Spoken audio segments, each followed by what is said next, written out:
Welcome back to this week's new episode. All right, guys, I have a confession to make. I've been binge watching The Office because they have a marathon going on some random cozy TV. Never heard of the station until I moved. And they've had a marathon of The Office running right now, and I have laughed probably more times at the TV in the last couple of days than I have towards a real human in the last month. I guess that's what happens when you live alone now and, are kind of trapped in the house because of COVID, but I literally have been like LOLing. Why did I even just do that? But I have been laughing so hard. This show is so hysterical, and it's so underappreciated. I haven't watched it in so long, and then watching it now, and it's so inappropriate on so many things, especially from Michael Scott's perspective. But I've been dying laughing, so I just wanted to let you know that I'm weird, always and forever. I'm gonna stay true to myself, no matter what. But speaking of weird, I figured the beloved Facebook Marketplace finds is what we're gonna focus on today. You guys have been through a couple rounds already of my odd finds, and I have found some more during my time of trying to buy things and sell things on there to get prepared for the new place. And I figured, why not show you guys today? So let's get started with that.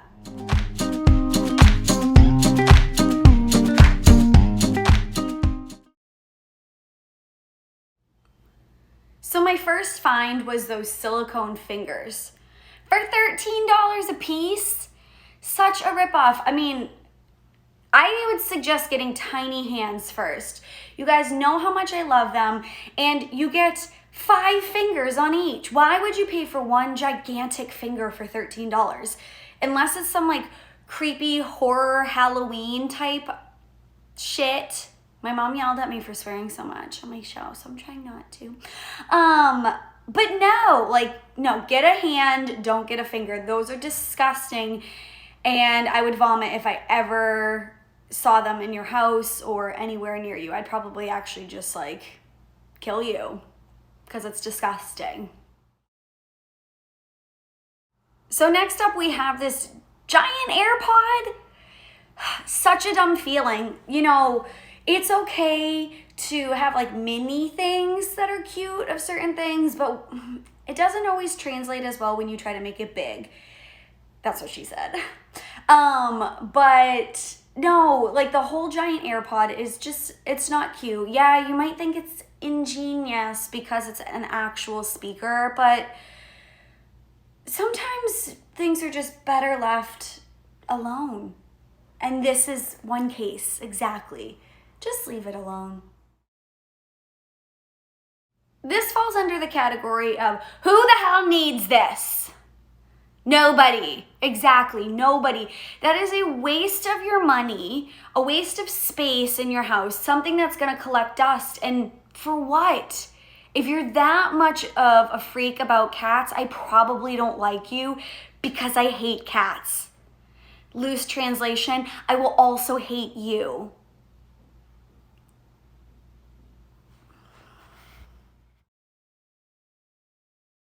All right, so next up is these Austin Powers themed chairs. And while I get you might want to put somebody in a chair to show how to sit in it or do whatever, why do we have to have a naked chick sitting there just crossing her legs in the chair? What does that prove to me? Why do we have to have a naked woman sitting in a chair? That there's no sexual appeal of this chair that you're I want to sit in that shit naked. That's going to get me all the dudes tonight. No, that's weird. Weird. All right, so I get using things for scale in order to give a best representation of something you're selling online, right? Why the hell would you decide that you're going to use a Duplo block, a child's play block, as a scale for a fucking tote. Use a pencil, a ruler, a computer, something besides a GD block. That makes no sense. That's the dumbest thing I've ever seen, I think, on the internet. Ugh. All right, and we're gonna wrap up with this mellow ball drawing that I came across. And although it's pretty amateur, I think it was a kid that was doing it, so I'm not gonna discredit him for his artwork on there. He's really trying, but I'm gonna say, do that for personal enjoyment. Maybe don't try to sell it on Facebook Marketplace. Maybe sell it to your friends first. Try something that way.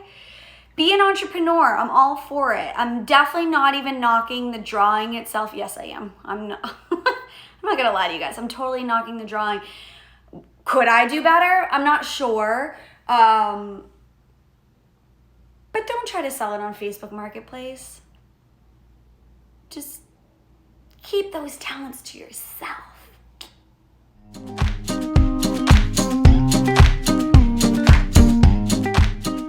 I hope you enjoyed that carefully curated collection of Facebook Marketplace finds. I thought I had weirder ones, and I keep trying to look in my camera roll, but I will do another round for you guys soon. But I just figured we have to bring this back because I love doing this, and I always love hearing the good feedback that you guys actually love watching them too.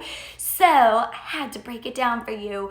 But my guest for this week is a much better looking ball player than that mellow painting, or drawing I should say, is my dear friend, Pierre Sully.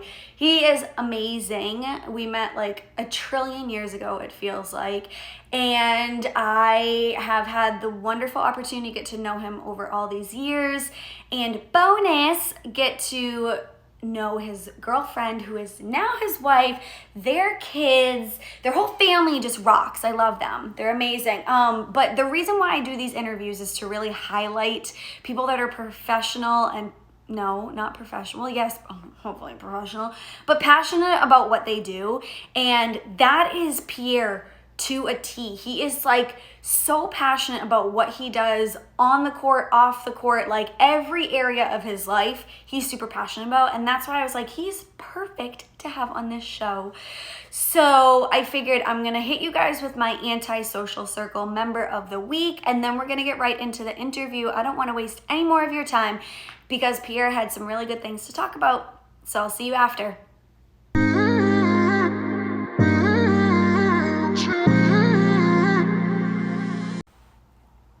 Okay, so it's very hard to name the thousands of people that have provided me laughs over the last week, but this week's Antisocial Circle members are everybody who created memes and hysterical commentary over Ted Cruz flying to Mexico to escape, you know, all of his constituents dying and suffering in Texas, and then blaming it on his kids. Right? He's such a coward. But I'm going to share with you guys a couple of my favorite memes and just give a special shout out to all of the Antisocial Circle members of the week that are the meme creators of this generation. So thank you guys.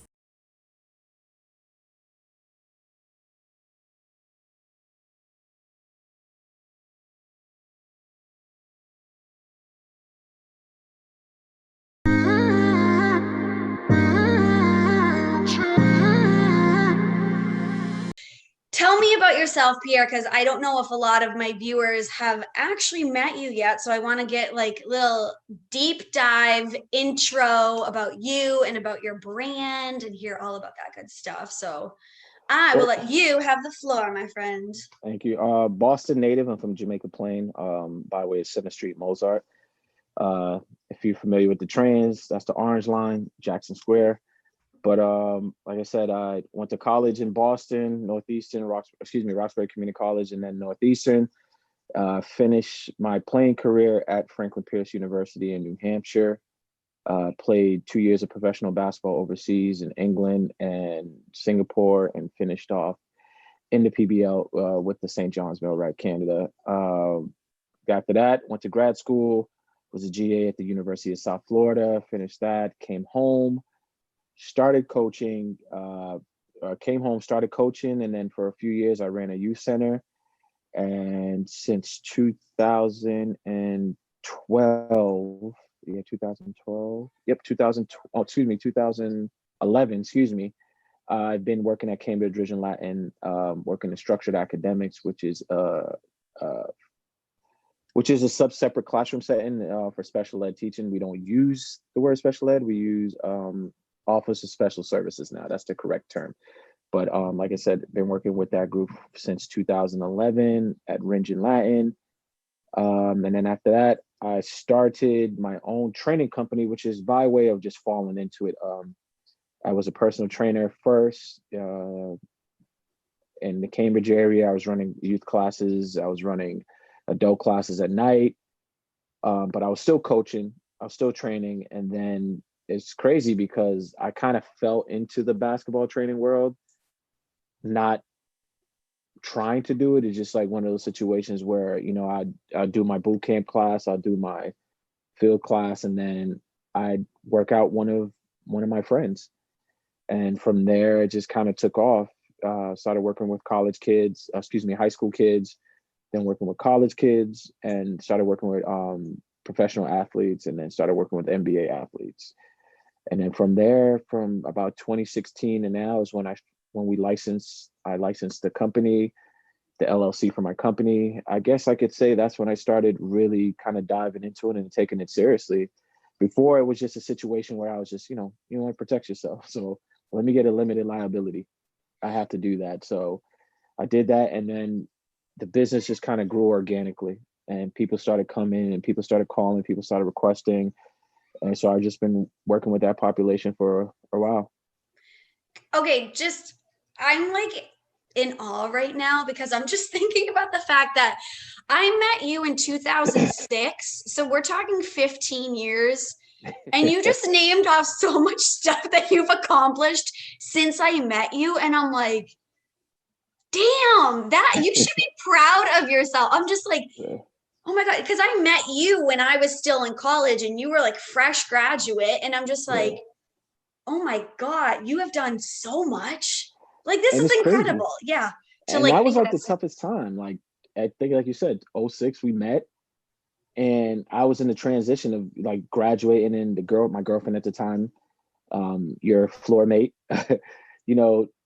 she was kind of, she kind of followed me to Boston. So, I was, fielding offers, trying to figure out what country I'd be, trying to figure out, trying to find an agent, and also trying to figure out what agent I wanted to be with. And that first year was really difficult. Like, that was probably the hardest moment, is like graduating from college, preparing all summer, waiting to get a call, getting calls, getting contracts, not liking the contracts, not liking the countries, and then focusing on, bigger and better. And then being on a college campus, just reminded me of like the carefreeness that I used to have.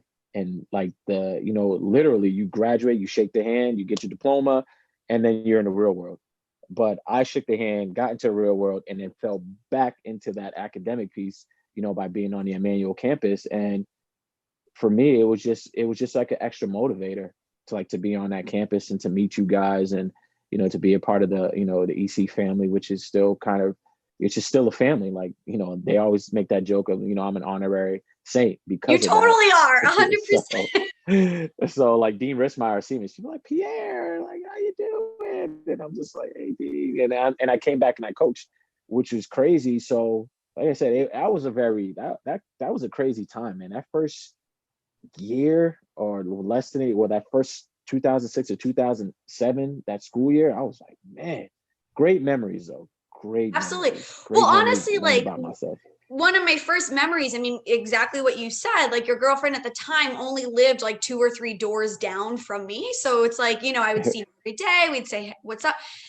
One of my first interactions with you. I mean, first of all, it almost like exactly what you said. It's like you were an Emmanuel student. You know, I like never thought otherwise. You were like on the floor and you're like, hi, Katie, I'm Pierre. And it was just like, I remember how nice you were to me. And I'm just like, this is like so funny because like, you didn't have to say hi to me. You didn't have like whatever, but you were just like so friendly right off the bat. And I was like, I like him. He's a really nice guy. And it was cool. Like I said, that hallway we had, everybody was in Julie Hall. Like everybody was there. But that was a good thing. And that's why I stayed on campus all 4 years, Yeah. because I'm just like, because Emmanuel, I mean, when I started there, it was 1,200 students, which was the entire size of my high school. So I'm going from like, you know, 2 towns combined for high school to college. And it was just, it was so small that you really do get to know everybody and their siblings that come to visit and, you know, their families, if you visit them over the summer break and all this stuff. And it was just like,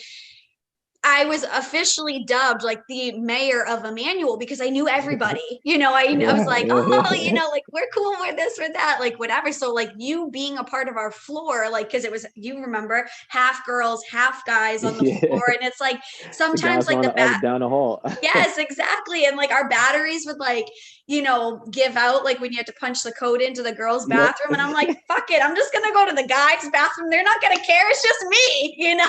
It's like, I was funny because I remember a few times I'm like, yo, Katie, what are you doing? I did not care. Hey, I was like, even get mad. I'm like, shit, get it how you live it. Exactly. But I'm just like, you know what? Like, so stupid. Like I could like go up a floor, down a floor. I was like, nope, it's like right around the corner. It is what it is. Like, because the lock was like never actually locked on the guys. Roxbury Community College is a national basketball powerhouse program. They compete for the national championship. They're in the Final Four, the Elite Eight every single year. They're ranked top 5, top 10 every single year. Up until, I don't know, probably 2012, maybe 2011 or something, 13. They've been nationally ranked. And just recently, they just kind of, you know, rebuilt. But like me, when I came in there, the pressure was, we're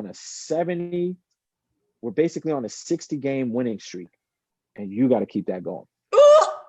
We're on 30-week ranked number 1 is in the AP poll for junior colleges. You got to keep that going. They haven't lost sweating like, oh, exactly. It's like, yeah, they haven't lost a game. We lost 3 games. We were 80, I think it was like 82-3 in like 3 years or 2 years, something crazy like that. And that's the standard that they had. So for me, my biggest thing was the alumni. And I was an All-American. And if you go to the Reggie Lewis, you'll see everybody's names against the wall. The guys that was there before me.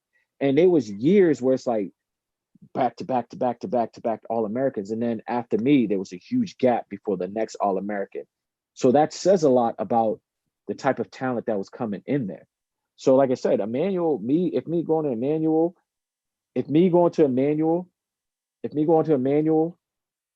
something. Give me 1 second. Can you feel that? Me going to Emmanuel was pressure on my shoulder. Like, no, that was nothing. But playing at Roxbury Community College in my city, something. Yeah. In my city, and seeing my peers, it's a lot. It was a lot. Like games sold out, entire city of Roxbury's there, and I'm playing in front of my peers. So that was tough for me. But other than that, Emmanuel, I love, like I said, I have a lot of respect for Andy when he's done a lot for that program. So when we kind of go back to talking about the girls and the boys program, of course, the girls is a standard. It's kind of like being at UConn. Like the girls is the standard of the program, but the boys is outstanding. Jim Calhoun built a beast. Him and Gino came in the same year and did the same thing. So it's like the same exact situation. They identify women's basketball, UConn.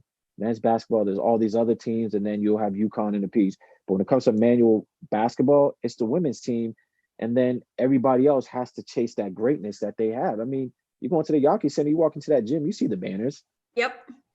And now it's like we're starting to see other banners, which is great. I love that. Lacrosse, volleyball, cross country, men's basketball. Like you love to see that. And the program, the way the program is going now with, Danny Lawson, who's somebody that I played against in college.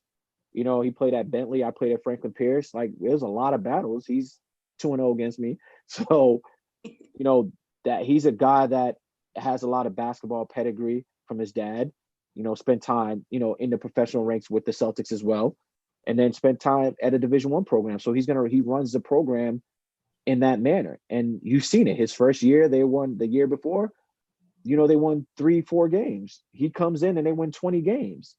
So there's a standard there that he's creating, and I love it, because now it's like when you play, like when we travel and goes to play Johnson and Wales or them schools, they're like, damn, we know the women's team is going to be, at least we'll beat the men's team. There's none of that anymore. Right. It's like, damn, it's going to be 2 good games, men's and women's. We better come to play. And that's the transition that I love, that I love watching, the Emmanuel. And like I said, I feel like an alum when I see the boys doing well and the girls as well. Listen, I feel like we need to have you as an honorary graduate of Emmanuel. We need to talk to somebody on campus. So next time they have an in-person graduation, we're like, we are giving you an honorary degree, Pierre. You better come with your cap and gown and be ready in the parking lot, because that's always like where they just set up the tent. Yep. They're like, here's your graduation. Right by the library. Right, exactly. Cardinal Cushing for life. No, but I just love the evolution of, I mean, I've been talking a little bit about it, but like where you started, no, like where you were when I met you until now, but just the evolution of having the opportunity to go to different schools, play for different programs, see where you are now. Because you also mentioned that you went to Singapore. You've been all over. I want to actually like dive in, because I know that you've traveled quite a bit. So it's like, as much as you have like these deep roots in the Boston area, like your network is international. So we can't like not talk about that. Like we need to like highlight this moment too, because you've done a lot of work like overseas. I'm like, I see your pictures, you're traveling all over the world doing all this. I'm like, you were crushing it, I'm like, right now we can't do anything, but yeah, talk about some of your experiences, like going overseas, like what like most memorable trip was, whatever you want to talk about. I think my most memorable trip is like, and I'd say this from an ignorant standpoint. When I went to Singapore, I'll never forget it. I get a phone call like, hey man, I got a deal for you to go to Singapore, blah, blah, blah, blah, blah.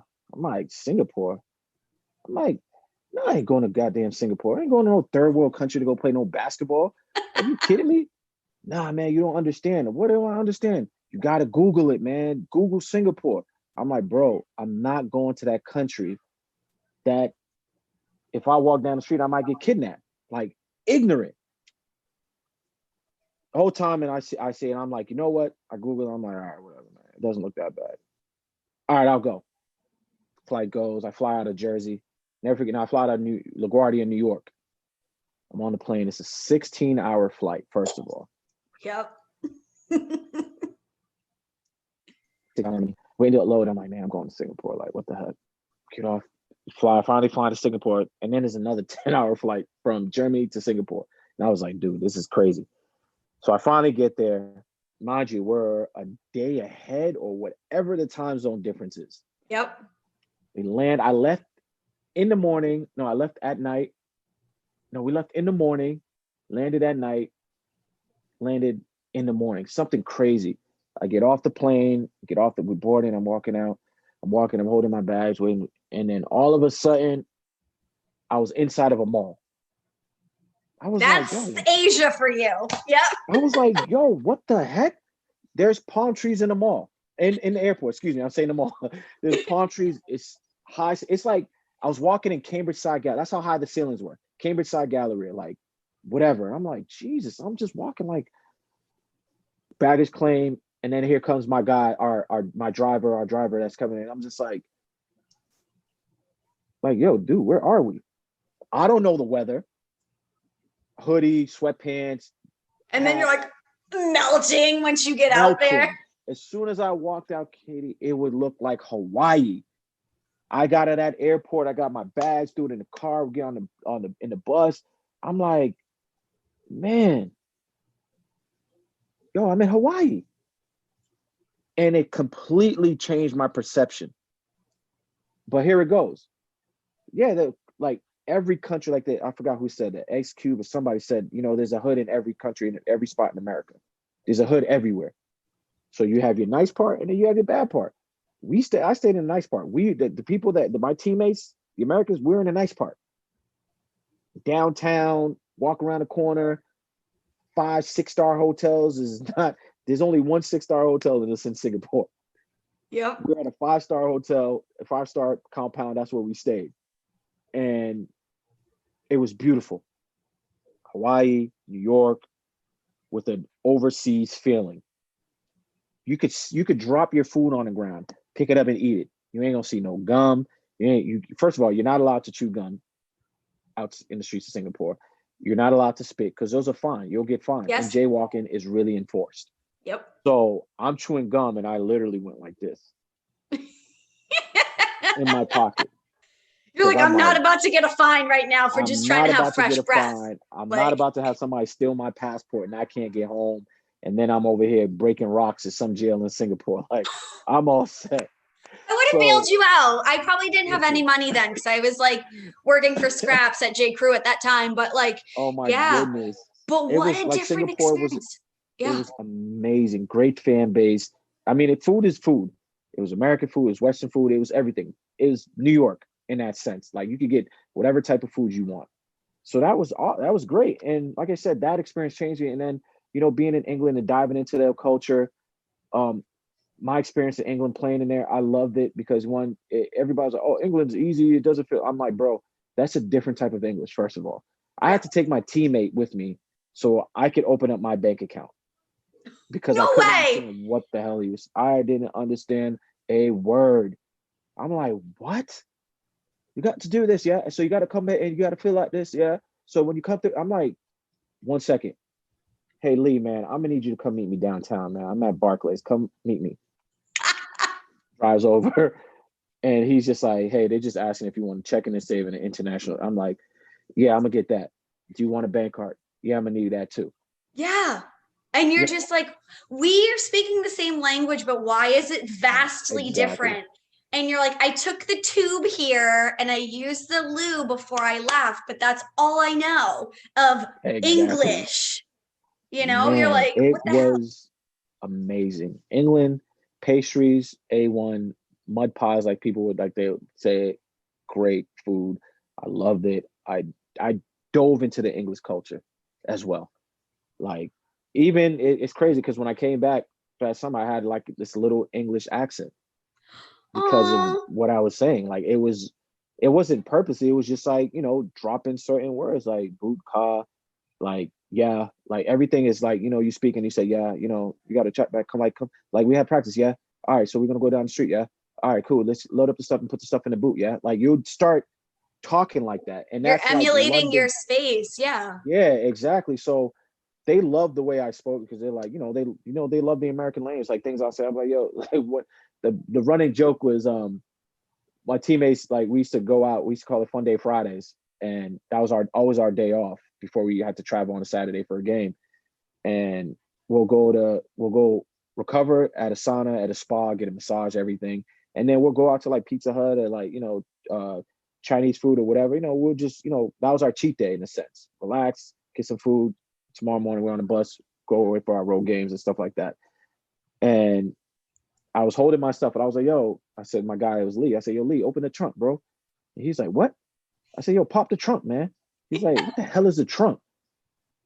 And I was like, the back of the car. He was like, oh, the boot. I said, the what? I'm like, bro, he's like, yeah, pop the boot. I'm like, we don't say that, man. That's a trunk. He's like, no, that's called the boot. Yeah, so I'm like, and then I'm so used to saying, like, hearing them, I'm like, yo, let me put my stuff in the boot, yeah? And when I came home, I was talking just like that. And it was just like, people are looking at me like, Pierre, like, what the hell? But like I said, I dove into the culture because I think the mistake that a lot of us do when we go overseas, and I wish somebody would have told me that, is that we try to make it what we were used to back home. Yeah. Instead of like adapting to it and make it your own. And that's what I did. Like, I made it my own to the point where it came, to the slang, to the music. I kept the way I dressed, and then you change the way you dress. Nobody likes coats in England. It's the worst. When I mean it's gray, you'll see a sun for 10 minutes and then the clouds will come in. Yep. And it's like, it was one of those. And I went to Ireland to play, and it was the same way. I was like, yo, what is it with this part of the region is like, it's just great. But So like I said, depressing. Yeah. it's extremely depressing. And like I said, I used to go take walks by myself. I'd walk into town. I'd go eat at little spots, hole in the wall spots for food. I'd go walk to like restaurants and, dive into their culture and stuff like that. I used to go to this little Irish restaurant that was there, in the northern part of England where I was in Middlesbrough. There was a lot of, there was a Irish feeling because once again, United Kingdom is Ireland, Wales, and all those put together. So in the northern part of it, there's a huge like presence, an Irish presence in that area. So, you'd have your restaurants, that pubs, like they would say, you would have your pubs where, you'll do that, you could get that type of cuisine and stuff like that. Like I said, I dove into it and it was great, man. The initiative, the playing, like Tony Hansen, rest in peace, gave me my opportunity. He bought me my first laptop when I became a professional. When I started getting into the video coordinating and stuff, he bought me my first laptop. And, he was a guy that was from Waterbury, Connecticut. He went out and played all these years, played for the Utah Jazz, finished his career overseas, and he settled in England, and he's never left ever since then. And I could see why he didn't. And my goal is to somehow migrate to England and just do my thing out there. I still talk to a lot of my teammates. So like I said, the culture in itself, like I dove into that. And the initiative that we ran was called Hoop Dreams. And, there's no gym classes in schools in England. Like really? Okay. Yeah. So, how we're used to having, our phys ed teacher. Yep. In England, it's not like that. Well, at least in parts of England, it's not like that. At least in the northern part, they would hire me to be a gym teacher for 7 different schools. So, wow. Yeah, so that's where the money is when it comes to sports and phys ed.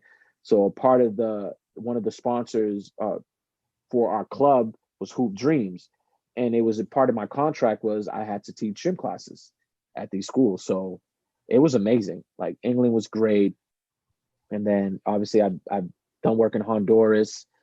I actually did a clinic and I ran the national team, men's and women national team practices. I was out there for a week. I did 2 clinics.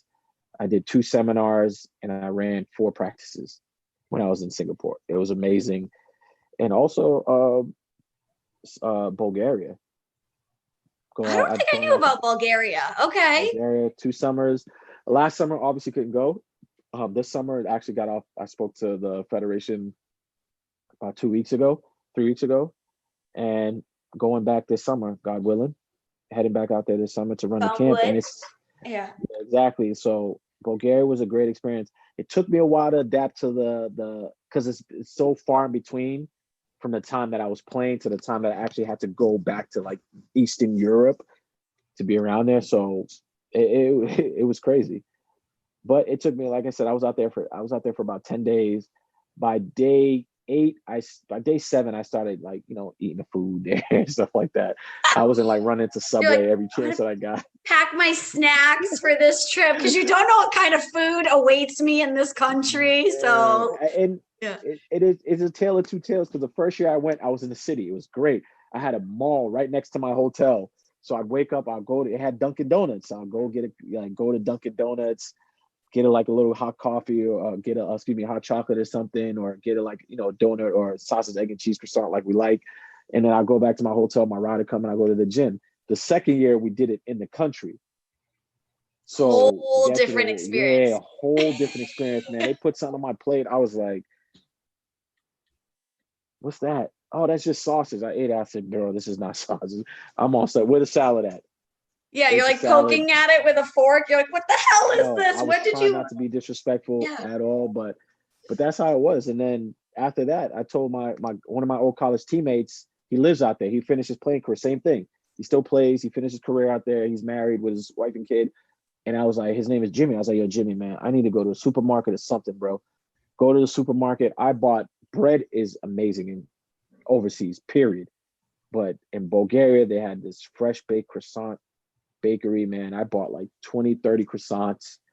I bought 2 tubs of cream cheese and a case of water and a case of Pringles. And that was my meal for that time. Croissant and cheese, bagel, and cream cheese, or croissant and cream cheese. My snack was a Pringle and Oreo. Excuse me, I love my Oreos. And then I would have my water, or if I spoil myself, I have a Pepsi. I like the soda out in Europe. It tastes a lot better too. Well, and I was So going to ask that about like even the Oreos and the yeah. Pringles. They taste different, don't they? Oh yeah, it's Yep. fresh. It's fresh food. Yes. Put it like this: KFC. The first year I would go to KFC. I go to what's it called? Subway. And then I forgot what's the other spot. It's like it's kind of like a Dave and Buster's, where it's like the same type of food. Okay. The Yeah. food was so much better. Like the chicken just tastes different.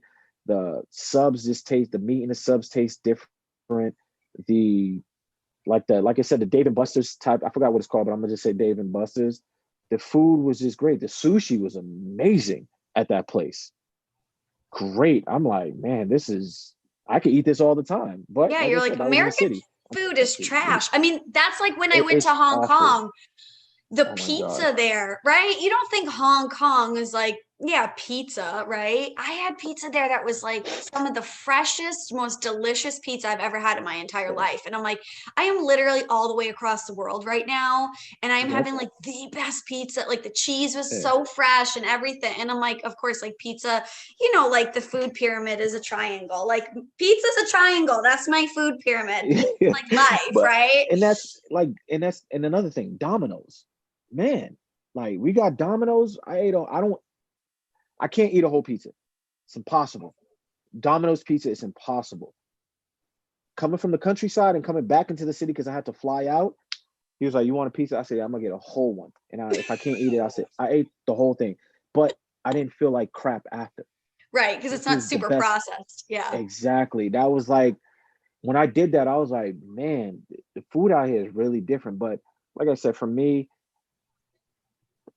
if like the culture, I dove into the culture. I try to learn the words, like like Zelaski.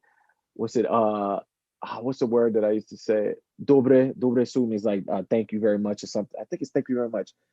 Dobre, you say dobre, like thank you.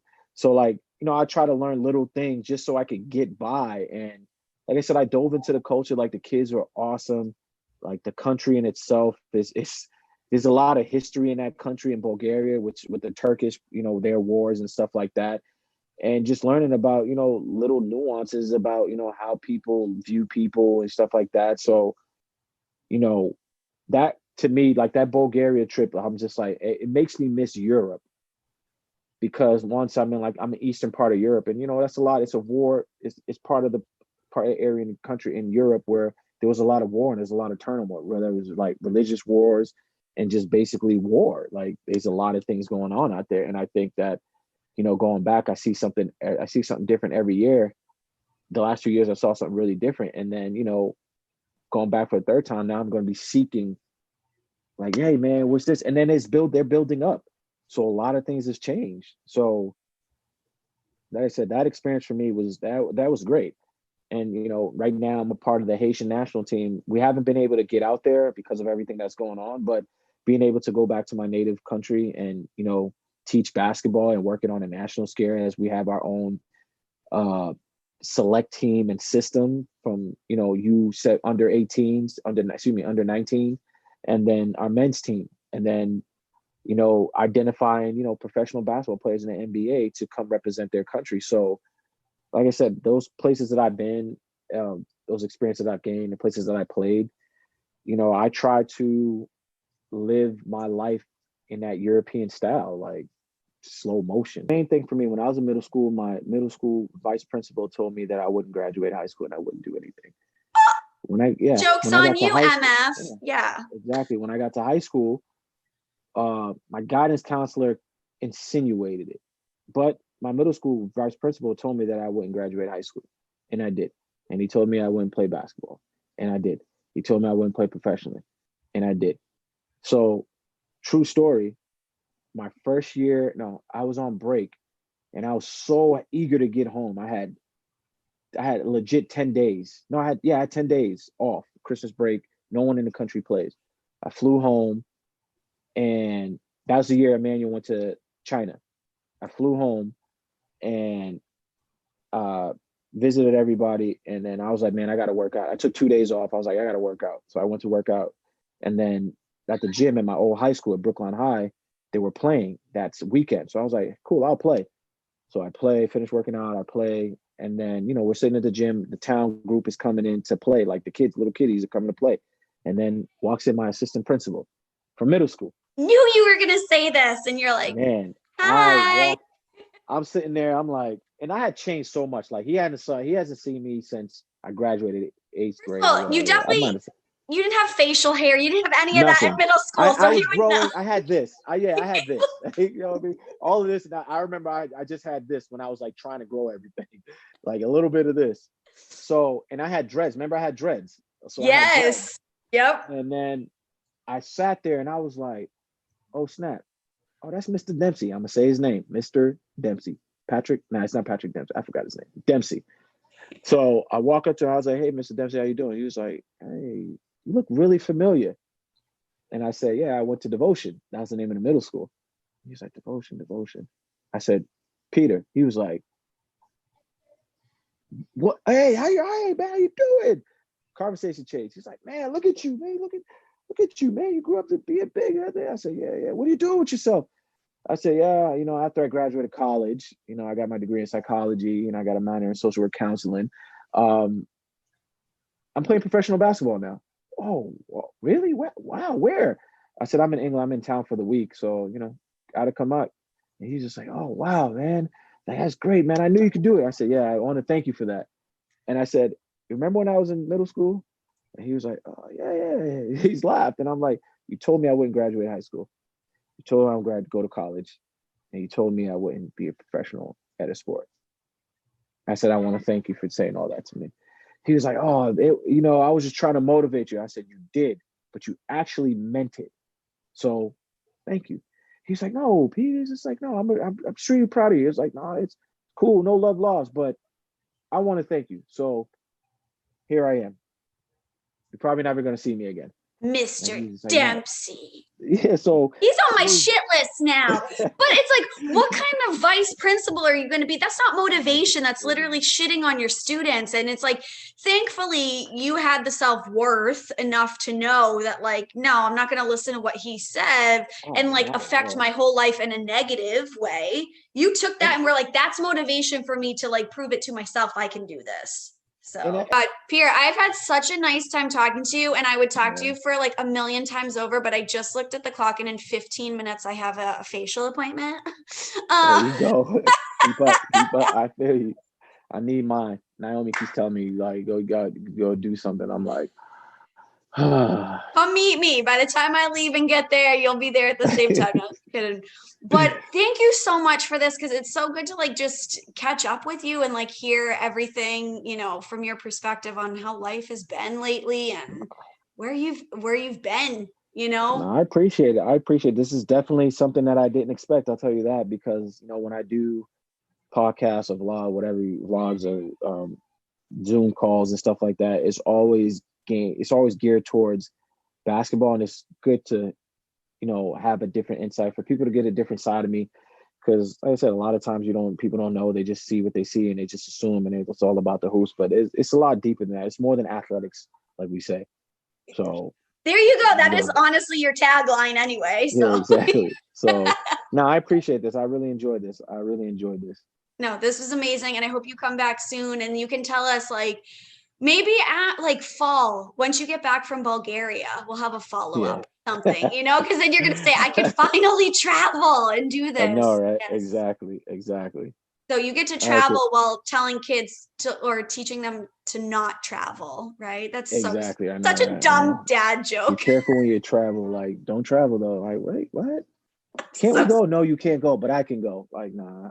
No, I mean traveling basketball.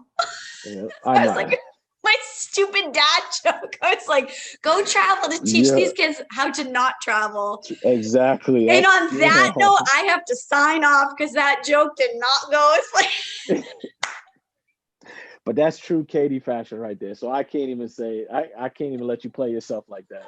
That was good. I got you. I'm so awkward. I'm like, that's my motto. I'm so awkward. But Pete, I love you. Thank you so much. Love and you too, Kate. Thank can't wait to see you in person. I know. Can't wait for you to meet him too. But I know, baby Mav, I need to tell the fam I said hello.